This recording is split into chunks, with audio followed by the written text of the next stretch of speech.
I welcome you all with Islamic greetings. Assalamu alaikum wa rahmatullahi wa barakatuh. May peace, mercy, and blessings of Creator of the universe, Allah subhanahu wa ta'ala, be on all of you. Myself, Dr. Ahmad Sheikh, PhD, DSc, Doctor of Science, Head of Chemistry Department, Maharashtra College, Mumbai University, President, Islamic Vision Research Center. Today I will share with you miracles in camel. आज हम आपसे जिक्र करेंगे ऊंट के बारे में, किस तरह से अल्लाह रब्बुल इज्जत ने इसमें बहुत सारे चमत्कार करिश्मे रखे. Desert is considered as the desert ship. आप अच्छी तरह जानते हैं, पहले सऊदी अरबिया और दुनिया के तमाम ममालिक जहां पे डेजर्ट्स, हॉट क्लाइमेट्स हुआ करते थे, वहां पे सफर ऊंटों से किया जाता था. 3 तरह के ऊंट होते हैं. There are 3 types of camels. Number 1 is dromedary camel. Dromedary ऊंट होते हैं जिनमें एक कोहान होता है, 1 hump, और ये 94% होते हैं. और दूसरा बैक्ट्रियन कैमल, जिनमें 2 कोहान होता है, जिनमें in which there are 2 humps. It is found in, ये पाया जाता है गोबी डेजर्ट में. और तीसरा है बैक्टीरियन स्टेप्स, ये मंगोलिया में पाया जाता है.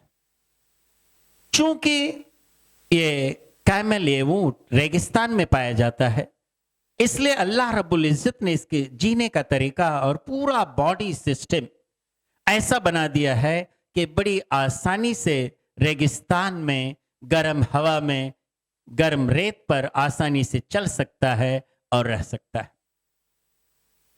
कैमल्स आरबीसीज, अगर हम ऊंट की आरबीसीज पर देखें, एक नजर डालें, तो हम देखेंगे कि वो ओवल शेप होती है, अंडाकार होती है, ना कि सर्कुलर. वो इसलिए कि it prevents dehydration as well as it stores more amount. Camel drinks around 135 litres of water within 10 minutes. ऊंट 135 लीटर पानी 10 मिनट में पी जाता है. जब इतना पानी उसके बदन में जाता है तो ओवल शेप जो आरबीसीज हैं उसे विदस्टैंड करती हैं, बर्स्ट नहीं होती. और एक camel, it has got a thick coat of hair which reflects the light and prevents from heating. Camel के ऊपर थिक कोट का बाल होता है, जिसकी वजह से ज्यादा सूरज की रोशनी रिफ्लेक्ट हो जाती है, परावर्तित हो जाती है, ताकि इसे गर्मी का एहसास ना हो. कैमल, ऊंट, hardly it sweats, and if there is any sweat formation, it is at the skin level, it gets evaporated. Camel में, ऊंट में पसीना बहुत कम होता है, अगर कुछ होता भी है तो चमड़ी के लेवल से इवेपोरेट हो जाता है. कैमल, ऊंट -29 डिग्री सेल्सियस से हाईएस्ट 49 डिग्री सेल्सियस तक आराम से अपनी जिंदगी गुजर कर सकता है. इसका टेम्परेचर 37 से 41.7 डिग्री सेल्सियस के बीच में चेंज होते रहता है. कैमल यानी ऊंट, अगर इसके मुंह की तरफ हम नजर डालें तो इसका जो नॉस्ट्रिल होता है, जब हवा, कार्बन डाइऑक्साइड इसके लंग से निकलती है और नॉस्ट्रिल में पहुंचती है, तो ये जो हॉट एयर है, गर्म हवा जो है, ये ट्रैप कर ली जाती है, इसमें का पानी वापस बॉडी में भेज दिया जाता है. अगर आप इस पर नजर डालें तो आप देखेंगे कि इसके मोटे होठ और टफ म्यूकोसा इसे रेगिस्तान में जितने कटीली झाड़ियां हैं सब आसानी से इस मुंह के जरिए ये खा लेता है और इसके बॉडी में डाइजेस्ट हो जाता है. इसके बदन में पानी, इंटेस्टाइन, किडनी और स्टमक में मिनरल के साथ मौजूद रहता है. तो जब ये थर्स्टी होता है तो जैसा मैंने आपको बताया कि एक बार में 135 लीटर पानी पीता है 10 मिनट के अंदर। यही नहीं, अगर ये थर्स्टी और पानी न मिले तो इसमें जो कोहान है, ये फैटी डिपॉजिट होता है अराउंड 40 kg का। ये जो कोहान जिसे आप हम कहते हैं 40 किलो फैट इसमें होती है। अगर मेटाबोलाइज हो तो 1 ग्राम फैट 1.1 ग्राम पानी देता है। और जब इसे इस्तेमाल कर लेता है उसके बाद जब पानी पीता है और खाना खाता है, यानी झाड़ियां खाता है, अपनी खुराक लेता है, तो इसका कोहान पहले जैसा फिर बन जाता है। तो मालूम यह हुआ जब ये इस्तेमाल करता है तो कोहान डिमिनिश हो जाता है, कोहान खत्म हो जाता है, दिखाई नहीं देता है। लेकिन जब ये खाता पीता है तो कोहान फिर ओरिजिनल शक्ल में फिर नजर आने लगता है। ये कैमल, इसके ब्लड में 94% पानी होता है। It has 94% of water. It can lose 40% of water without any problem. इंसानों में भी 94% वाटर तकरीबन होता है। अगर इंसान 5% वाटर स्वेटिंग के जरिए निकल जाए तो उसकी आई साइट कमजोर हो जाएगी, आई साइट खत्म हो जाएगी। और 10% पानी अगर खत्म हो जाए तो उसकी सुनने का मादा, सुनने की सलाहियत खत्म हो जाएगी। अगर 12% पानी निकल जाए तो उसे कार्डियक अरेस्ट यानी हार्ट अटैक आ जाएगा, because of imbalance in blood circulation and the blood becomes like a molasses. ये ऊंट पूरे दिन में 1.3 लीटर्स पानी ही निकालता है। In whole day this camel loses only 1.3 liters of water. Its urine is pasty and syrupy. एक कैमल का जिस्म, इसका बदन, इसका कलर प्रेडेटर्स और वुल्फ से बचाता है। तो पता है चला एक कैमल, अल्लाह रब्बुल इज्जत ने इसमें इतनी खुसूसियात रखी है। अगर इसकी आंख की तरफ देखो, इसे 1 2 नहीं 3 आईलिड्स हैं, 3 पलकें हैं और 2 आईलैशेस की रोज हैं, ताकि सैंड, जो सैंड के कण है, इसके कानों में न जा सके और इसकी आंखों में न जा सके। इसलिए कुदरत ने इसके कानों को छोटा बनाया और उसमें बालों को रखा। They have got small ears with hair inside so that it prevents the blowing sound to get in. तो इसके कान छोटे हैं, उसमें बाल हैं, ताकि उसमें जो है बाहर के साउंड, जो धूल है, जो कण है, ये अंदर ना जा सके। ऊंट जब बैठता है उसके पास स्पेशल नी पैड है ताकि उसको बैठने में आसानी हो, उसके पैर में चोट ना आए।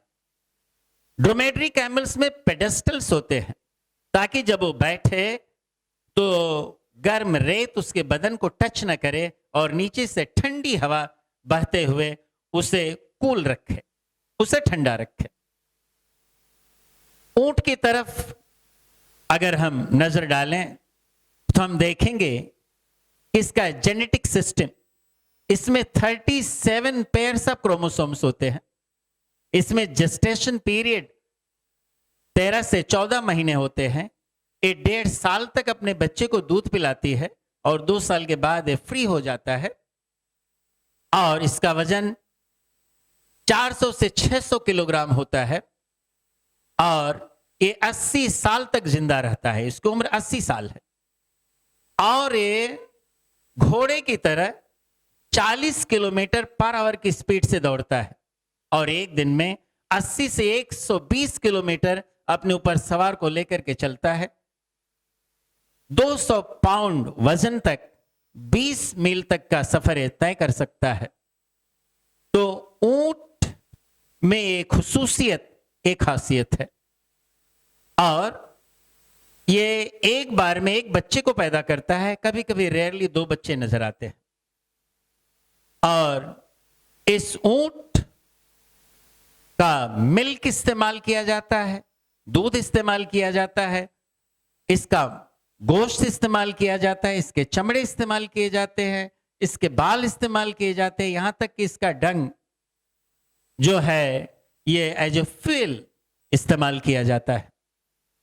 ऊंट के दूध में तरह तरह की खासियत है।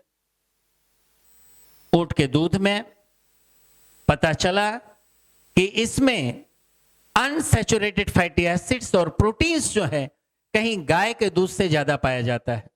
इसमें विटामिन सी गाय के दूध से 3 गुना पाया जाता है।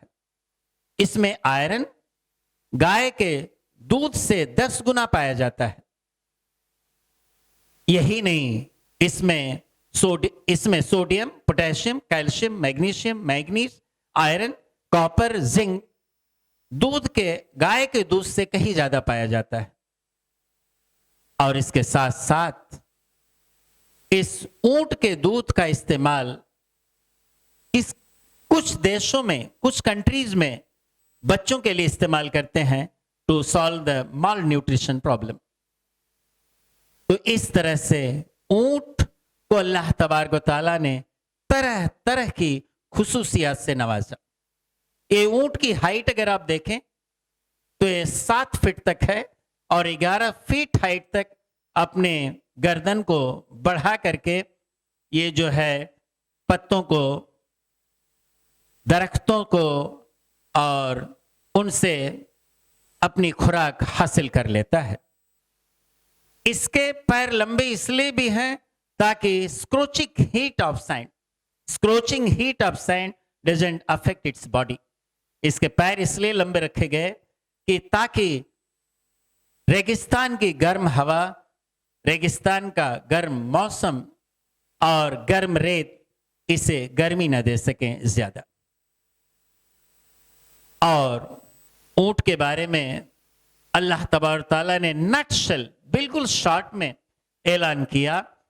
सूरह गाशिया सूरा नंबर 88 आयत नंबर 17, अफला यंजुरून इलल इबिली कैफ खुलिकत, do not they look at the camel how we have created it.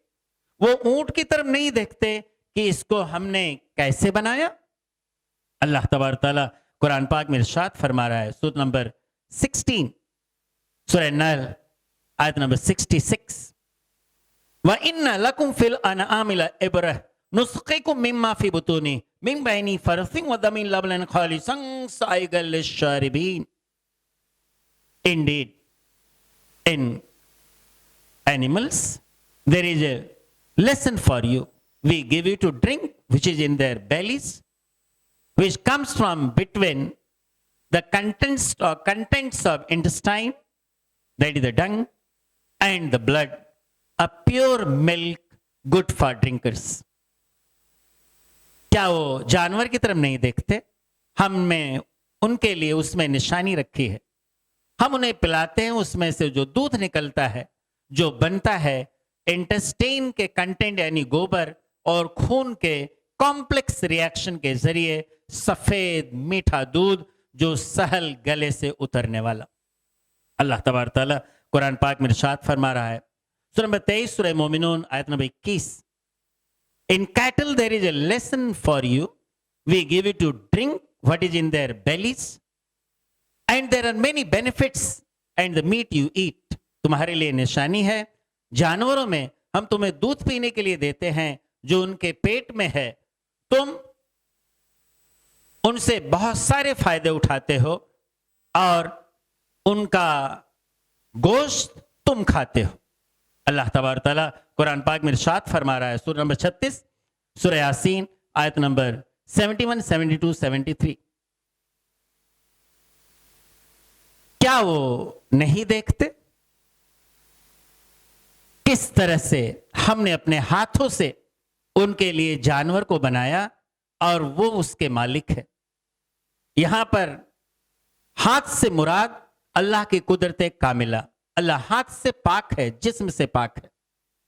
और फिर अल्लाह फरमा रहा है कि उसमें से कुछ पर वो सवारी करते हैं और कुछ को खाते हैं, उसमें बहुत सारे फायदे हैं और उसके साथ साथ उसके दूध को पीते हैं तो क्या अल्लाह का शुक्रिया वो अदा न करेंगे?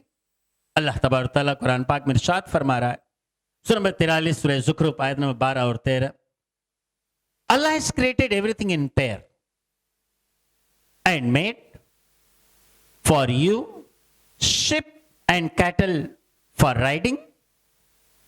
And when you sit on the back of cattle firmly, well, remember the glory of Allah, remember the favor of Allah, and say, glory be to Allah, the one who has subjected this to me. Otherwise, we were not in position to have a control over it. And, oh Lord, to you is our final return. अल्लाह तबारक तआला कुरान पाक में इरशाद फरमा रहा है कि उसने हर एक चीज के जोड़े बनाए और पैदा किया तुम्हारे लिए कश्ती और जानवर, ताकि तुम उस पर तुम सवारी करो। और जब तुम उनकी पीठ पर ठीक तरह से बैठ जाओ तो अल्लाह का शुक्रिया अदा करो, उसकी नेमतों का जिक्र करो और कहो, ऐ अल्लाह, शुक्र है तेरा, तूने इस सवारी को हमारे हवाले किया, इस पर कुदरत दिया, नहीं तो हम इस पर काबू पाने वाले न थे। और मेरे अल्लाह, और तेरी तरफ हम सबको लौट करके जाना है। फिर अल्लाह तबारक तआला कुरान पाक में इरशाद फरमा रहा है, सूरह नंबर 6 सूरह अनाम आयत नंबर 38 में, there is not a single animal which crawl on the land or a bird which flies on its wings but makes colonies like you, societies like you. कोई भी जानवर नहीं जो जमीन पर चलता हो या परिंदा जो उड़ता हो, लेकिन तुम्हारी जैसी उम्मतें यानी तुम जैसी सोसाइटी बनाते हैं। और ऊंट 30-30 की तादाद में एक एक ग्रुप में चलते हैं। अस्सलामु अलैकुम रहमतुल्लाहि व बरकातहू।